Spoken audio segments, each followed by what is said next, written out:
Así que ahora le voy a dar la bienvenida a Nicolás Larradant, que es exalumno de la casa, ingeniero electrónico, cofundador de Auravant. Siempre es un privilegio escuchar a la gente de Auravant. Algunos viven en España, otros acá, así que hoy nos puedan acompañar es extraordinario. Y que tuvo un paso por Telefónica también, y que en varias oportunidades nos han comentado la importancia que tuvo esa experiencia que tuvieron ellos en Telefónica antes de embeberse en el mundo del startup. Así que Nicolás, bienvenido y muchas gracias por estar hoy acá con nosotros. Bueno, me presento, mi nombre es Nicolás Larradant. Tienen mi mail ahí, si me quieren escribir, insultar o lo que les venga en gana. Y antes de empezar quería hacer una encuesta rápida. ¿Quiénes de ustedes, levanten la mano, quiénes son ingenieros recién recibidos o estudiantes de ingeniería? Espero que ver todo el auditorio. ¿Quiénes de esas manos levantadas, déjenlas levantadas? ¿Quiénes de ustedes tienen algún tipo de cercanía con el agro? Me quedó mitad y mitad. ¿Y quiénes de ustedes saben de agricultura? Hagamos una prueba. Si yo les digo un trigo en macollaje, ¿saben lo que es? Uno. Bien. Bueno, esta charla es para ustedes. Espero que después, cuando termine, les deje alguna mínima ganita de emprender en AgTech. De emprender no necesariamente formando una compañía, puede ser sumándose también a algún proyecto que les interese. Bueno, hago un breve repaso de mí. Yo soy ingeniero también, soy ingeniero de esta casa, del ITBA, legajo 44. Viste que los del ITBA siempre cuando se encuentran lo primero que se dicen es ¿qué legajo sos? Bueno, yo soy 44 y no quiero saber por qué número van, así que paso. Y este fue, como me introducían recién, un poco mi camino. Y hay algo importante acá. El ITBA y la carrera, ¿no? Yo soy ingeniero electrónico, me dio más que nada una forma de pensar. Yo no diría que me dio un oficio, ¿no? Digamos, de hecho, se podría decir que en mi vida programé, no me dediqué a la electrónica tangible, ¿no? Digamos, pero sí me dio una forma de pensar, una estructura mental. Después trabajé mucho tiempo en... Después trabajé mucho tiempo en Telefónica, tuve 8 años, que me dio también, y de hecho es un paso que les recomiendo dar, pasar por una experiencia, digamos, de trabajo en una compañía, porque eso realmente te da el conocimiento de cómo funciona una empresa, que es muy importante realmente para llevar adelante una idea. Y después sí, cofundé y soy CTO de Auravant, me encargo de toda la parte y de todo el equipo tecnológico, digamos, también del producto. Y un poco quería hacer un repaso muy rápido de contarles qué es Auravant y después ir a la presentación en donde les voy a contar dos cosas desde mi experiencia, ¿no? Una es emprender en el agro siendo un outsider y lo bueno que tiene eso, ¿no? Y la otra es realmente un poco hablar sobre agro y sobre AgTech y el Estado y hacia dónde vamos. Bueno, Auravant es una plataforma SaaS, es una página web, si se quiere, una plataforma en la web que tiene como objetivo ayudar a que los productores se digitalicen, que todos los procesos que pasan en el campo y las decisiones que pasan en el campo se hagan de forma simple y rápida en una plataforma, que puedas conectar el mundo del campo con tu celular con el mundo del procesamiento que está en la nube, ¿no? Y bueno, en el trayecto desde que fundamos Auravant hasta acá, que fueron más o menos 7 años, todos los días procesamos más de 12 millones de hectáreas. Nosotros procesamos imágenes satelitales y el producto tiene que ver con el procesamiento de datos. Lo hacemos sobre 12 millones de hectáreas en todo el mundo. Tenemos más de 80.000 usuarios porque la plataforma es freemium. Uno de los objetivos de Auravant es realmente hacer que la digitalización llegue a todo el mundo. Por eso vos podés empezar gratis y estamos presentes en más de 100 países. En realidad con headquarters en 4 países, pero con usuarios en más de 100. Y un poco el foco de nuestro producto tiene que ver con hacer más eficiente al productor, que ahorre tiempo, que ahorre insumos y que tenga más productividad. Y que en ese proceso sea más sustentable también, que es un eje que vamos a ver más adelante que es súper importante. Cuando pensamos Auravant, todos los días cuando tenemos que tomar una decisión de negocio, lo pensamos pensando en el usuario. Nos enfocamos y gastamos toda nuestra energía en que la interfaz del usuario sea simple, que haga que el usuario llegue del punto A al punto B de la forma más rápida posible y que sea altamente customizable, ¿no? De hecho, dentro del concepto, somos la primera plataforma que introdujo un concepto de extensión dentro de la plataforma en sí, ¿no? Digamos, de que vos como usuario puedas instalarte el aplicativo que necesitas y asociarlo a tu usuario. Pero esa es toda la introducción que quiero hacer de ahora. La charla que quería darles no se trata sobre la empresa, sino sobre un poco lo que fuimos viviendo, o lo que yo al menos fui viviendo, en ese camino de emprender siendo un outsider, ¿no? Y, a ver, ahí está. Y esta es un poco la cara que todo el mundo al que le contaba le pichaba mi idea, diciendo, che, sí, yo soy ingeniero electrónico, me dediqué toda mi vida a las telecomunicaciones y ahora voy a hacer una empresa de agro. Y un poco esa es la cara con la que me miraba, ¿no? A veces muchos esperando a ver cómo, en cuánto tiempo me iba a pegar un palo, ¿no? Básicamente. Entonces, ahí hay algo importantísimo y que la historia nos lo ha mostrado varias veces, que es que muchas veces los outsiders son realmente los game changers. Son esas personas que, al no tener una visión tan de nicho de los problemas de ese ámbito, pueden tener ideas que, con el acompañamiento de los que conocen sobre el tema, ¿no? Digamos, pueden realmente llegar a hacer un cambio. Un ejemplo típico, el de los hermanos Wright, que eran bicicleteros, digamos, ¿no? Pero me gustan mucho los ejemplos y me gusta mucho la historia. ¿Alguien conoce quién es esta persona? Nadie. Esta persona es Hedy Lamarr. Era una actriz de Hollywood por los años 50. De los que levantaron las manos, ¿algún electrónico? Bien, bueno, a ustedes dos. Escuchen esta historia. Hedy Lamarr fue la precursora, siendo una actriz en los años 50, época de guerra, fue la precursora de la telefonía móvil hoy. Ella inventó una tecnología que hoy se usa en un montón de medios de comunicación satelital, celular, etcétera, que se llama frequency hopping. Y lo hizo tocando el piano. Descubrió un concepto que hoy cambió la tecnología tocando el piano. Eso está embebido en ese pensamiento lateral de no conocer sobre ese ámbito. Bueno, entonces, tenemos una idea, nos tenemos que ganar el mundo, ¿no? Pero no, primero hay que hacer un producto. En la charla de recién hablaron muchas veces de algo que vamos a hablar ahora, que es pivotear, que es el MVP. ¿Cuántos conocen más o menos esos conceptos? MVP, pivotear. Bueno, ahí tenemos un par. Vamos a hablar un poco de eso, porque eso es importante. Y de hecho esto que ven acá es la realidad. Bueno, un poco la realidad. La realidad es así. El durazno, hace mucho, mucho tiempo atrás, era lo que ven a la izquierda. Fíjense, tenía 36% de carozo, digamos, ¿no? No servía para el fin de lo que tenemos hoy. Y el durazno pasó por un montón de ciclos y ciclos y ciclos de domesticación, de realmente darle forma al producto y hacer lo que es hoy, un durazno que tiene pulpa, que se puede comer. Y eso es lo que ustedes van a tener que hacer cuando emprendan, darle forma al producto. Y ahí, para nosotros, para los outsiders, hay dos atributos clave que nos ayudan a poder realmente generar alguna disrupción, algún cambio en algún sector que no es el nuestro. Uno es la ingenuidad y la otra es la innovación. Voy al que llama más la atención por ahí, que es el primero. Perdón, ahí está. ¿Qué es la ingenuidad? La ingenuidad tiene que ver con este proceso que les comentaba de armar el producto, ¿sí? Un poco me voy a mover para que vean bien.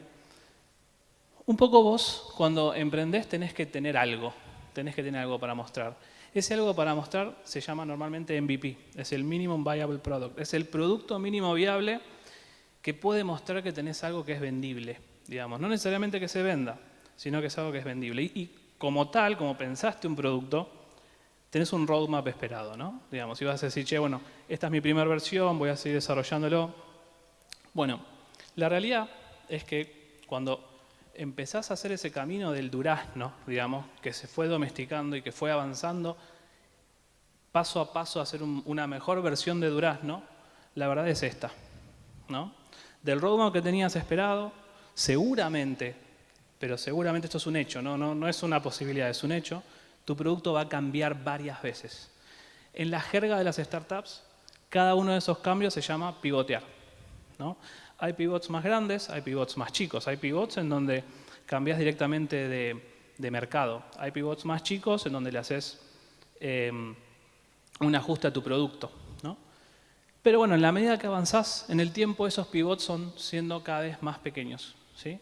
Hasta que llegás al tan ansiado para todos los emprendedores Product Market Fit.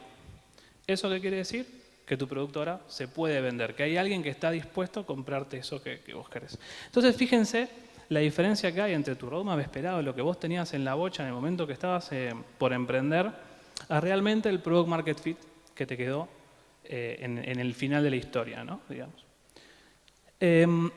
Y para esto, para poder transitar ese camino sinuoso de pivot y acomodar el producto, ser un outsider te ayuda a tener 3 atributos claves que, aunque no sean outsiders, para mí es importante que los ejerciten, digamos, ¿no? Yo lo hago todos los días, incluso para las cosas en las que no soy outsider.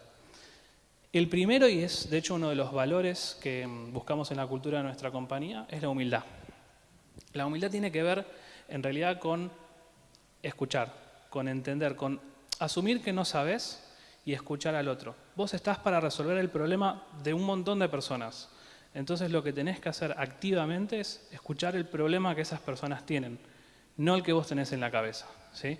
Porque si no, seguís ese camino de la línea gris del slide anterior y realmente estás resolviendo, estás ejecutando una visión que tuviste, pero que es cerrada, porque no es la que representa la realidad, ¿no?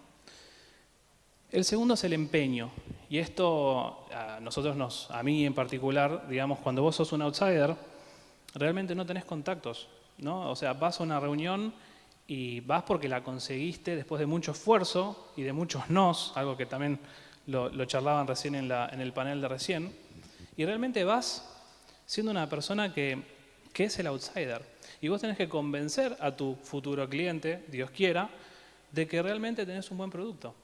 Eso te prepara, eso te hace fuerte, te hace resiliente y te hace hacer un gran producto, que es a la larga lo que querés hacer, un gran producto.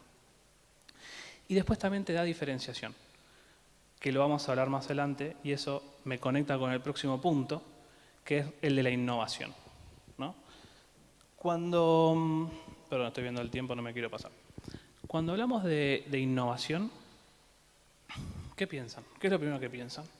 A ver, yo pienso en los grandes inventores, ¿no? A mí me fanatiza mucho toda la historia de Nikola Tesla y realmente me gusta un montón. Pero realmente inventar es muy distinto a innovar. No voy a meterme en definiciones, pero realmente inventar es hacer algo nuevo. Cuando innovar es hacer un pequeño cambio en algo que ya existe y ahí en eso generar algo nuevo, ¿no? Acá hay un ejemplo. ¿Alguien conoce esto?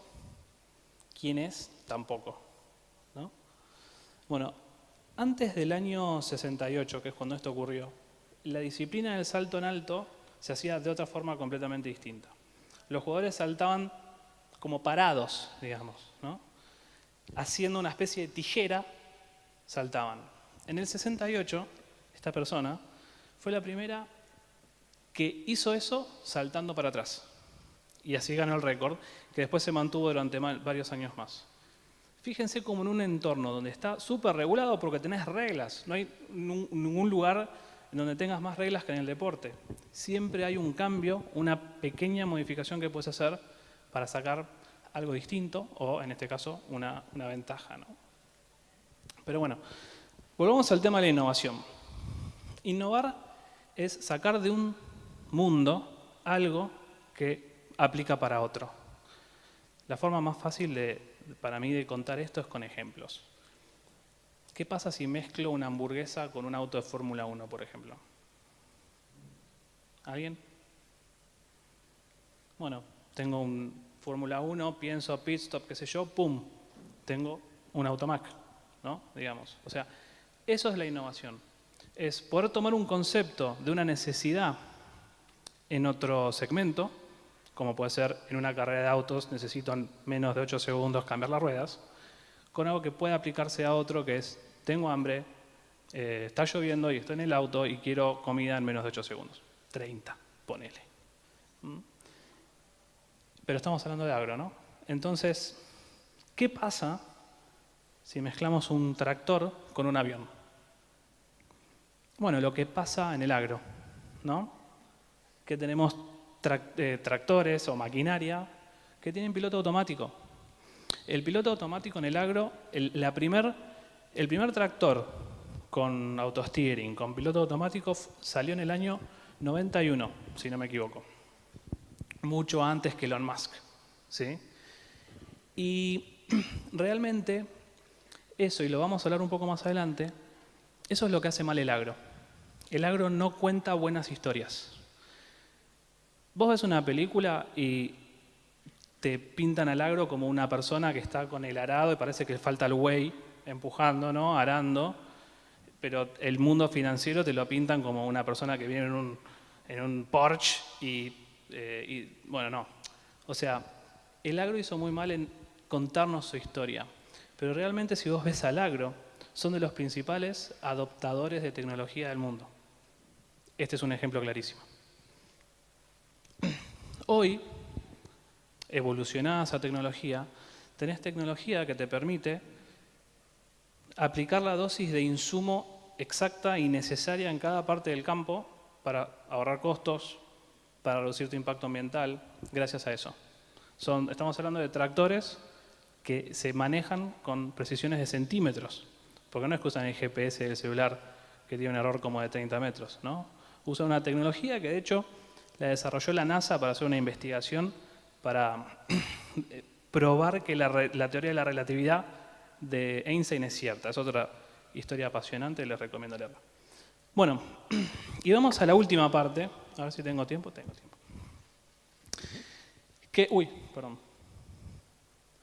¿Qué es el agro y la tecnología, ¿no? Que es un poco el por qué les recomiendo o los invito a emprender en AgTech en particular. Y hoy, de vuelta, en el panel de antes, de recién me spoilearon un montón de cosas. Pero por ahí no la cazaron esta, pero alguien, no recuerdo quién, en el panel de recién, dijo, cuando vos ves, la digitalización del agro está por ahí atrás. Y este es el gráfico, o al menos uno de los gráficos, que muestra eso. Este es un índice que ya tiene varios años, si mal no recuerdo, es como del 2018 o 2020, que analizó el índice de digitalización de distintos mercados. Y el agro sí salió anteúltimo. Esto ahora vamos a ver más adelante, para mí es una oportunidad. No lo tomen mal, este gráfico es bueno, no es malo, pero lo vamos a ver más adelante. Pero acá estamos hablando de digitalización, un poco para contar de qué es lo que estamos hablando, porque ustedes pueden decir, che, Nicolás, pará. Me decís que el agro fue de los primeros fueron los primeros que tuvieron pilotos automáticos en los tractores y ahora me decís que son los últimos en digitalizarse. Sí, porque la tecnología y la digitalización son cosas distintas. La digitalización habla de este proceso, que es un proceso, esto es teoría también, digamos, académica de McKinsey, pero hay un montón de pasos sistemáticos para llegar a la transformación digital. Estos son los principales tres, ¿no? Primero tenés que partir de tener la información en un formato digital, es decir, si yo estoy tomando las notas en un anotador, en un papelito, difícilmente me pueda digitalizar. Entonces el primer paso es realmente que el activo, el elemento esté digitalizado. El segundo paso involucra a los procesos. Ahí ya estamos hablando de digitalización. En realidad esta es una mala traducción, pero bueno, estamos hablando de digitalización. Eso tiene que ver con que el intercambio de información entre distintas personas y los procesos en sí vayan por un proceso digital. Entonces, primero hablábamos del activo, después hablábamos de las personas y de los procesos y de las compañías, y el último paso es la transformación digital, que tiene que ver con el mercado, con realmente cambiar el mercado, ¿sí? Es decir, tu producto ya cambia digamos, ya el producto lo pensás desde el plano digital. Un ejemplo de esto puede ser Spotify con la música, ¿no? Por ejemplo, donde la digitación sería básicamente que el MP3, ¿sí? O sea, de tener un CD o no sé si ustedes lo llegan a conocer, un cassette, supongo que no, pero hay muchas cosas que no conocen, como el disquito de guardar, me imagino que tampoco, pero bueno, no importa. Entonces, la digitalización fue el MP3, que eso permitió que la música se pueda cambiar de lugar rápidamente y sea ubicua, ¿no? Que no haya un proceso de logística para entregarla. La digitalización realmente habla de Spotify en sí, ¿no? En vez de comprar discos y tener un medio físico, tengo una cuenta donde tengo toda la información. Y la transformación digital habla de que el negocio, la industria de la música cambió. Ya no hay más discográficas, no hay más intermediarios. Se murieron un montón de intermediarios en la música. Y hoy si vos sos músico, tenés tu cuenta de Spotify y vendés y ganás plata por ahí, ¿no? Eso tiene que ver con la transformación digital. Pero bueno, volvemos al agro. Entonces, ¿cuál es uno de los principales problemas del agro? ¿Por qué es importante el agro, ¿no? Y básicamente porque es lo que necesitamos para vivir. Si la contamos rápido es esa. Vamos a ser casi 10 billones de personas en 2050, y no solo porque vamos a ser más, sino porque por suerte nos alimentamos mejor. Por ahí no lo vemos nosotros tanto, pero en muchos países la cantidad de calorías que consume la persona todavía son bajas, entonces eso tiende a subir también y por suerte sube. Pero bueno, la historia contada rápido es: necesitamos más del 50% del alimento que producimos hoy. Y no es fácil esto, porque no es, bueno, ok, pará, necesito un 50% más de campo. No hay lugar donde poner más campo hoy. Si piensan, si tenés que habilitar nueva superficie de campo, muy probablemente tengas que talar un bosque o tengas que romper un pastizal, un humedal. Y eso no se puede hacer. Entonces, tenés la misma superficie que tenés hoy, tenés algunas estrategias que te pueden ayudar a producir más, como puede ser fertilizar mejor o irrigación en algunos casos, donde se pueda. En Argentina en muy pocas zonas se puede hacer irrigación. Pero tenés también una gran contra, que es el cambio climático. No estamos pudiendo poner en caja el problema del incremento de temperatura en el mundo. Y eso te baja los rindes, ¿no? Entonces tenés algunas fuerzas que suben, otras que bajan, y realmente hay algunas palancas que todavía nos quedan para accionar para poder lograr esto. Una de ellas es la biotecnología y otra de ellas es la agricultura de precisión, que vamos a hablar más adelante de eso. Entonces, yendo a estos problemas o relevancias, tenemos el de la sustentabilidad, que lo acabamos de hablar recién, pero también desde el punto de vista del mercado tenés otras problemáticas. Por ejemplo, la seguridad alimentaria. Ustedes seguramente quieren saber qué es lo que están comiendo y probablemente hoy no lo sepan con la suficiente profundidad. O ustedes están... Y también tiene que ver con la evolución del consumo en ese sentido, ¿no? Cada vez nos alimentamos mejor, ¿no? Y por último tenés también un concepto de transparencia y de eficiencia de las cadenas de suministro. A ustedes también les gustaría saber si lo que están consumiendo no usó, no sé, por ejemplo, mano de obra infantil en la producción de café en Colombia, por ejemplo, ¿no? Entonces eso lo querés saber. Entonces hay un montón de problemática social alrededor de esto también. Y se da que el momento... hay una oportunidad, ¿no? Esto es como un crimen, ¿no? Hay una oportunidad, hay un motivo y hay un medio. Hay una oportunidad. Lo vimos en el primer slide, ¿sí? El agro tiene que digitalizarse. Hay un montón de problemas a resolver en el agro. Entonces oportunidades hay a rolete. Es una prioridad, hay un motivo, lo que estábamos hablando recién. Tenemos que poner en caja el problema de todos los problemas sustentables y sociales que hay alrededor de esto. Y también hay un medio, que son ustedes. Yo ya no me cuento porque soy legajo 44. Ya está. ¿Qué es el cambio generacional? Y hablo de cambio generacional por el agro. También en la charla anterior hablaban de los tiempos del agro y que el agro es lento y que la campaña y que la cosecha y la siembra. Es cierto, ¿sí? Y es cierto también que tardó mucho el cambio generacional en el agro. Es decir, en Argentina no pasa tanto, pero hay países que la están pasando re mal porque no tienen farmers, no tienen productores agropecuarios. ¿Por qué? Porque los hijos se fueron de las ciudades, de los pueblos en los que vivían, y no hay nadie para sucederlos. Eso en Europa pasa un montón. A tal punto que el foco en Europa están pensándolo en automatizar el campo, porque no hay mano de obra. Y eso tiene que ver un poco también con esta parte que les contaba de que el campo, a mi criterio, y viéndolo desde afuera, no cuenta bien la historia. No te cuenta la historia de ese farmer que estaba tomando vino con la máquina en piloto automático, digamos. Eso no lo cuenta. Y lo que te llega es bastante errado, es como viejo, ¿no? Digamos, te muestran al productor ahí sufriendo en el campo. Hasta las publicidades de hoy. Vos ves una publicidad, no voy a decir marcas, pero ves una publicidad de una camioneta y está buena la historia que cuenta, ¿no? Pero es todo sufrimiento, ¿no? Y es mucho mejor el campo que eso. Pero bueno, volvamos a esto. Entonces, hablábamos de cómo sigue esto, ¿no? Y cómo logramos ese 50% más de alimento que tenemos que producir en el mundo. Y acá si lo vemos para atrás, ¿no? En un primer momento, la mecanización, ¿sí? La cosechadora, la sembradora, etcétera, etcétera, impulsó mucho el crecimiento o el aumento de los rindes en el mundo, ¿no? Ese fue el primer, digamos, codo. Ojo, atrás tenés otros tantos, ¿no? Digamos, pero bueno, estamos viendo los últimos años, desde 1940 para acá. Acuérdense que estaba el durazno, que hubo que domesticarlo también, ¿no? Muchísimos años más atrás.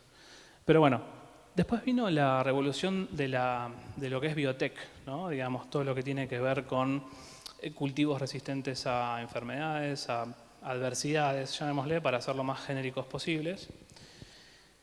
Y ahora se está hablando, digamos, estamos acá presagiando el futuro, nos podemos equivocar, pero yo estoy convencido de esto, así que bueno, es mi opinión, que realmente la llave para desatar este crecimiento de los rindes viene del lado de una nueva revolución que tiene que ver con AgTech, que tiene que ver con la precisión, tiene que ver con el manejo de los datos y demás. Esto lo podemos ver también en lo que es inversión, ¿no? Hasta 2021 fue el año récord. No puse los números del 2022 porque bajaron un poco, no eran tan marketineros, pero eso se debe a otra problemática que hay en el mundo. Si el mundo está en guerra, entonces realmente no mostraba un poco realmente lo que quería mostrarles, ¿no? Pero este gráfico muestra la inversión en AgTech en el mundo en los últimos años. Fíjense el crecimiento. Y esto es un poco lo que vemos, ¿no? Los fondos, el mundo se está dando cuenta de lo importante que es el agro, ¿no? Entonces se está invirtiendo en eso, porque depende de nuestro futuro de ello. De hecho, el 8% de la inversión en el mundo de VCs fue para AgTech. Pero bueno, hablábamos de AgTech. ¿Qué es AgTech? ¿No? Y un poco les contaba sobre nuestra parte, ¿no? Que es la agricultura de precisión. La agricultura de precisión tiene que ver con manejar mejor el día a día del campo. Cuando digo mejor es manejarlo más preciso. Esto es lo que nosotros hacemos en Aura. Es buscar, y de vuelta vamos con un ejemplo, con una forma de verlo simple, es, che, en esa parte del campo que está horrible no tengo que hacer lo mismo que estoy haciendo en esta parte de abajo que está buena. Entonces vos por ahí, en el método tradicional de producción, te subís a la pulverizadora y aplicás fertilizante y aplicás las mismas dosis para todo, ¿no? Bueno, eso es lo que empieza a cambiar con el AgTech. Empezamos a ver los problemas con lupa, con la lupa que necesitan, al menos, ¿no? Este es un ejemplo para poder contarlo un poco mejor. Históricamente la unidad de manejo fue el lote. Es decir, los productores separaban los lotes según esas problemáticas muy macro que tenían. Por ejemplo, el tipo de suelo, o si estaban en una zona muy alta o muy baja del lote, del campo. Entonces, históricamente el manejo del suelo fue así. Pero si vos ves una imagen satelital, por ejemplo, te das cuenta que adentro de un lote, que es la tercera imagen que ven, hay un montón de problemas distintos. Y cada pedazo de esa imagen satelital tiene un tratamiento distinto. Entonces, eso es el segundo paso, que habla de separar esa unidad de manejo inicial que tenés, que es el lote, separarla en ambientes. Y empezar, gracias a las tecnologías que van evolucionando, a tratar cada pedazo de ese lote de forma distinta. Y esto evoluciona más, porque hoy tenemos, por ejemplo, también un satélite te da precisiones de metros o algunos cuantos centímetros. Pero incluso podemos llegar a niveles de precisión óptica, digamos, de milímetros con drones. Y empezar a ver plagas, empezar a ver malezas, manchitas en las hojas y poder actuar en base a eso, ¿no? Y después incluso esto también cruza a la robótica, ¿no? Digamos, hay formas de manejar el cultivo que es planta por planta, literalmente planta por planta, ¿no? Con robots que van tomando la decisión autónomamente y avanzando en los cultivos. Entonces, realmente ya para ir cerrando, no los aburro más, y me quedan 2 minutos, estoy muy bien de tiempo. Realmente no importa la ingeniería. No importa si sos ingeniero químico, por ejemplo, o biológico, y estás desarrollando todo lo que viene nuevo en materia de insumos, de fertilizantes y de herbicidas, que son naturales, son productos biológicos, son bacterias. No importa si estás haciendo eso, o si sos ingeniero industrial y estás en la nueva ola de lo que se llama farming vertical, que es básicamente producir cultivos, productos, digamos, de campo en un galpón. No importa si estás de la parte tecnológica o con la robótica o con el procesamiento de datos. Realmente no importa. Lo que importa es el impacto que eso genera en el día a día, ¿sí? Bueno, no los aburro más. Gracias.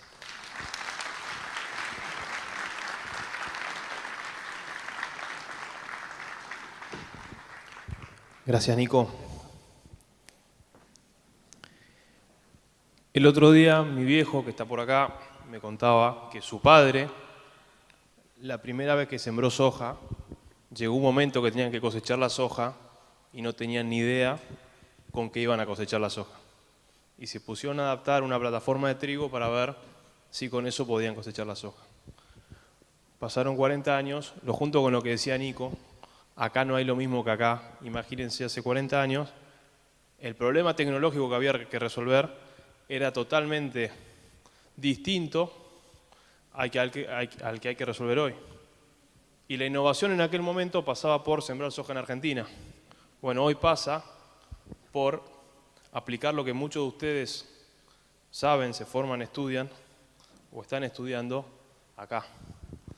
Y una frase que decía Nico recién y que me quedó picando, y que lo junto con lo que decía Ricky al principio, o con lo que yo decía cuando terminó Ricky, que es, le vamos a contar por qué estamos acá, en definitiva porque los que hoy cambian los partidos son los outsiders.